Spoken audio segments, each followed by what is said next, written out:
Naman guys is for room freshener. Tingnan natin guys. Oh. I-spray natin siya dyan.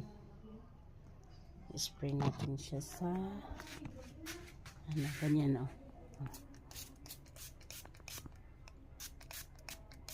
Okay.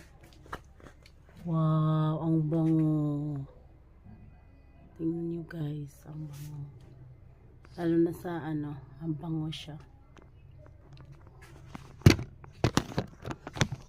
Doon siya guys ginagamit sa mga curtain. Sa loob siya ng room ginagamit ito guys. Oh.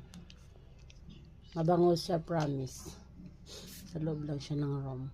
Pag may aircon ka, sa aircon mo lang i-spray. Tapos mabango na yung loob ng room. Ito siya guys. Oh.